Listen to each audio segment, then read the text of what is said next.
So remember earlier this week, late last week, we had the problem with the water heater. It had sprung that pinhole. And some of you had wondered exactly what we might have done to support our water. See, we're fighting, trying to get to be as self-sufficient as we can, but technically we are still in city limits. So there are some limitations as what we're allowed to do. For example, we're not allowed to dig a well so that we can supply our own water that way. So we are still reliant on city water. So what do we do in the case of like when the water heater sprung a leak, we had to turn the water to the house off. We went without water for a day, 2 days. You know, that can be pretty rough, especially when you've got animals that you're trying to supply for. So how do you deal with that? What about if the water freezes and we have to do without water? God forbid we had to do without heat right now.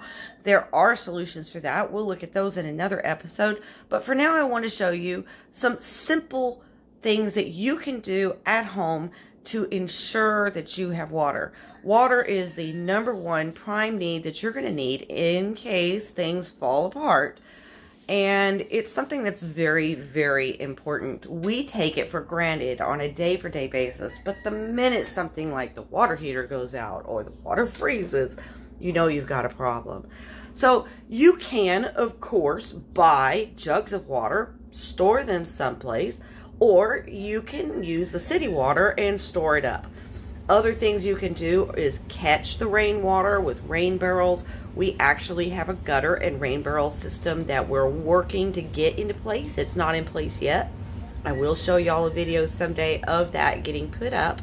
So I'm excited about that project that we've got in planned. But for now, we rely on actually storing water. So things that we include jugs, of course, just good old water jugs. I do use milk jugs occasionally, but also these are food safe, food grade containers. You can get these at Walmart. They're maybe $1 or $2. The top one here holds 3 gallons. These bottom ones hold 5. So if you look here, we've got 15 in the 5 gallons. And then in these, we've got 12. So altogether, we've got about 27 gallons of water. This would be enough to supply our donkeys with water for about 2, maybe 3 days. After that, we are definitely going to have to go to another solution, you know, go someplace and refill them and then bring it back. But it does give us the option of doing that, you know, if we need to. And over here, these jugs down here do provide enough water for all of the chickens. It takes about 5 jugs to do all of the chickens, and that leaves us enough for 2 days and 1 to spare. And 1 gallon is generally enough to do pretty much everything that I need to do around the house.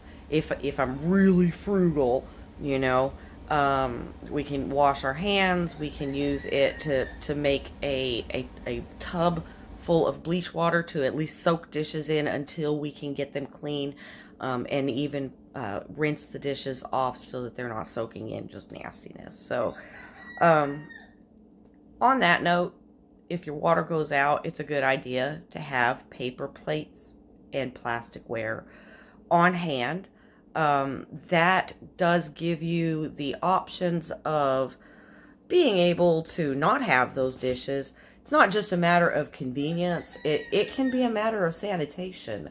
Those food particles and stuff are growing germs. So if you don't have a big tub and a lot of water on hand that you can soak them in and get them clean with to get those food particles off and really keep those germs down to a minimum, that can become a biosafety hazard. You don't want your family to end up with salmonella because your water ran out. So have some paper plates or styrofoam pulp, you know, some kind of plate that you can dispose of, preferably recyclable. Paper plates can be really good. You can get recyclable mulch ones that you can then turn around, let them dry out, and then shred. And those can then be used in your garden as mulch and go in your compost pile. So lots of different things that you can do to help prepare for water problems. Like I said, I think I'm a big fan of water barrels, rain barrels.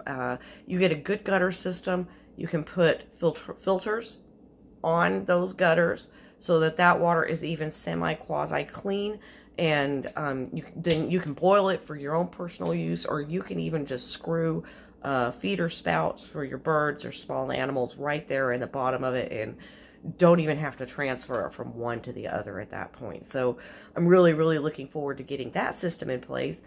In the meantime, I hope this gives you some ideas, and really, I want to really remind you of the importance of storing water. No matter where you live, it's just a matter of basic prep and survival, people. Even in the city, some of the biggest disasters we've seen came from some of the simplest things. The power goes out. That affects the water company. They have backup systems, but sometimes they fail. That water's not always safe. You need to have resources in place and a backup plan. If I had my way, I would double my water supply right now. We're probably going to be doing that here in the next 2 or 3 weeks, just to be safe. I really would feel more comfortable with about a week's supply of water on hand, because I have seen the water in this area go out as long as a week to 2 weeks. But if we've got at least a week on hand, enough for us and our animals, that includes our dogs, the donkeys, the chickens, keep in mind how much they drink.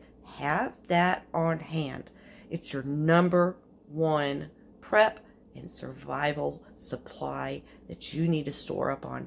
And be sure when you're looking for barrels, don't use a Home Depot barrel, or they work great for mouse traps, don't get me wrong. But if you're storing water, be sure that you're getting food grade, something that will not leach chemicals into that water and make it dangerous for you or your animals.